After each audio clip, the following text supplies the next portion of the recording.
అంబటి రాంబాబు గారికి, మాజీ మంత్రి అంబటి రాంబాబు గారికి బెయిల్ రావడం అయితే జరిగిందండి ఓ కేసులో. కాబట్టి అంటే బెయిల్ వచ్చినా సరే మళ్ళీ ఇంకో కేసులో రిమాండ్ విధించడం అయితే జరిగింది. అంబటి రాంబాబు గారి మీద మొత్తం 8 రోజుల్లో 36 కేసులు పైగా 36 కేసులు 8 రోజుల్లో 36 కేసులు నమోదైనట. అంతేకాదు కూటమి ప్రభుత్వం వచ్చిన తర్వాత అంబటి రాంబాబు గారి మీద నమోదైన కేసులు ఇంచుమించుగా 44 ఎన్నో ఉన్నాయన్నారు. ఇంకా ఎక్కువ ఉన్నాయన్నారు. 56 చిల్లర ఎంత చెప్తున్నారు. మొత్తం మీద అంబటి రాంబాబు గారి మీద పీటీ వారెంట్లు వేసి రాష్ట్రం మొత్తం తెప్పాలని అనుకుంటుంది కూటమి ప్రభుత్వం అని అయితే వైసీపీ నాయకులు మాట్లాడుతున్నారు. రాజమండ్రి నుంచి గుంటూరుకి ఆల్రెడీ దరిచేరింది. అలాగే రాజమండ్రి, అనపర్తి, చిత్తూరు, బాపట్ల ఇలాగా ప్రతి చోట కూడా ఆయా కేసులు అయితే వేయడం జరిగింది. మొత్తం ఎలాగైతేనండి అంబటి రాంబాబు గారికి హైకోర్టులో ఊరట కలిగిందని చెప్పాలా ఈ రోజు అయితే కనుక.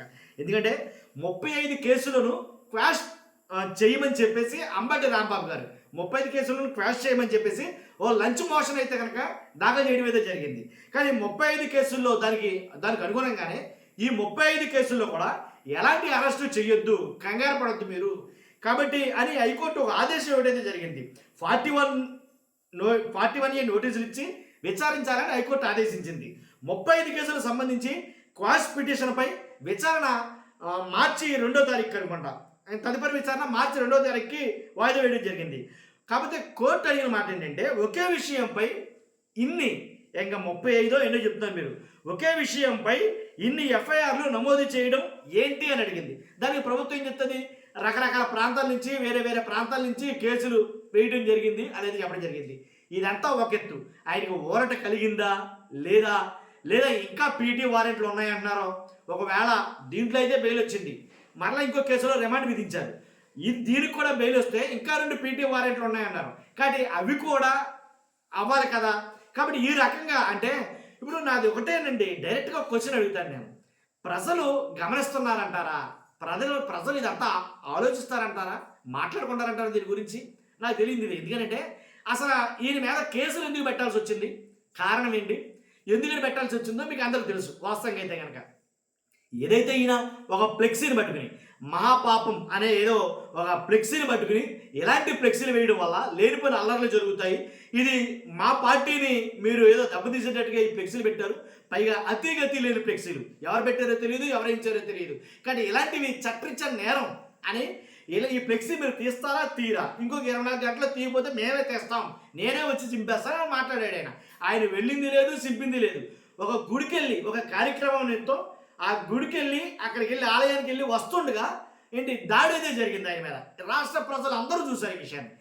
ఆ దాడిలో భాగంగా కొంతమంది ఆయన్ని నకారంతో బూతులు తిట్టడం అయితే జరిగింది. గ్రంథాలయ చైర్మన్ అంట మేడం గారు ఎవరో కానీ ఆవిడ తిట్టిన ఆ బూతులు చూస్తే కనుక నంభాషతోటి మాట్లాడింది. మరి ఇలా తిడతా ఉంటే కనుక బీభత్సంగా ఎవడకాడే అది అని పచ్చి బూతులు, అమనా బూతులు అంటారు కదా, పచ్చి బూతులు తిడుతున్నారు అంబటి రాంబాబు గారిని. కారు మీద గుద్దివాడు ఒకడు, కర్రలు పట్టుకుని హల్చల్ చేసేవాడు ఒకడు, పోలీసులు పక్కన నుంచుంటే వీళ్ళ కర్రలు పట్టుకుని నుంచున్న వాళ్ళు కొంతమంది. కనీసం పోలీసులు వాళ్ళని చెదరగొట్టకపోగా అక్కడి నుంచి వెళ్ళిపో అని అనకపోగా ఏదో ఫ్లెక్సీకి కాపలా కాస్తున్నట్టుగా అక్కడ పోలీసులు ఉండడం, ఇదంతా రాష్ట్ర ప్రజలు గమనిస్తున్నారంటారా, చూస్తున్నారంటారా, దీని గురించి మాట్లాడుకుంటారంటారా అనేది నా అనుమానం. తర్వాత ఏదైతే అలా ఎవడిష్టసరంగా అది తిట్టేసి కొన్ని వందల మంది వచ్చి కొంతమంది వచ్చి మీద పడిపోతూ ఉంటే, కారుని గుద్దేస్తూ ఉంటే, కర్రలించుకుని వచ్చేస్తూ ఉంటే, నా భాష లంభాషతోటి బూతులు తిడతా ఉంటే ఉద్రేకం ఉన్న వ్యక్తి ఉద్రేకం ఆటోమేటిక్గా వస్తుందా రాదా? మీరు అబ్జర్వ్ చేయండి. తాసుపామే కానవసరలా బురదపామైనా సరే 2 దెబ్బలు తిరిగి 3 దెబ్బకి లేచి నుంచి ఉంటుంది. ఇలాగా అబ్జర్వ్ చేస్తారు లేదు, లేచి నుంచి ఉంటుంది. అంటే అదేదో భయపడదామనా లేకపోతే ఏదో మొత్తానికి తను డిఫెండ్ చేసుకోవడం కోసం. కాబట్టి ఆ రకంగానే అంబటి రాంబాబు గారు కొన్ని బూతులు అయితే తిట్టడం జరిగింది సీఎం గారిని. అది మొమ్మాటికి తప్పే. నేను అదే మాట చెప్పాను గత వీడియోలో కూడా, ఇప్పుడు అదే మాట చెప్తాను, అది తప్పే. కానీ ఒక హీట్ ఆఫ్ ద మూమెంట్లో అంబటి రాంబాబు గారు మాట్లాడిన మాట మరలా ఆయన దాన్ని కరెక్ట్ చేసుకున్నాడు. ఏమని, నేను మాట్లాడడం తప్పే, ముఖ్యమంత్రి గారిని ఆ రకంగా నేను సంబోధించకూడదు, నేను బూతులు తిట్టకూడదు, తప్పైంది క్షమించండి అని చెప్పేసి ఆయన అడగడం జరిగింది. అయినా సరే ఏదో ఒక ఉద్యమంలాగా వచ్చి ఆయన ఇంటి మీద దాడి చేసి, ఆఫీస్కి నిప్పు పెట్టి, కార్లు తగలబెట్టేసి ఇలా చేశారు కదా.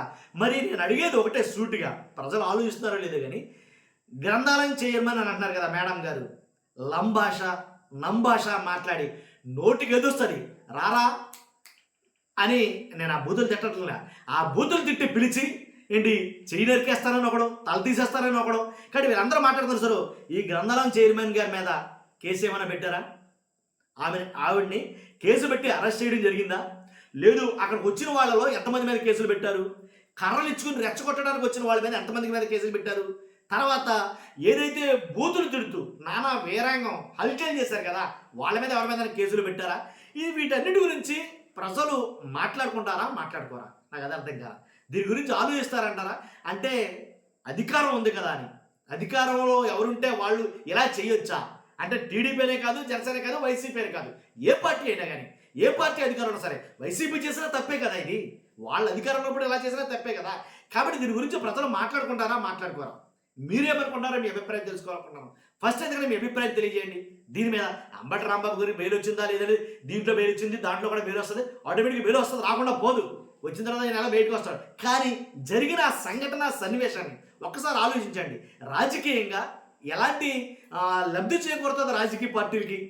ఇది ప్లస్సా లేదా మైనస్సా, అడ్వాంటేజా డిసడ్వాంటేజా?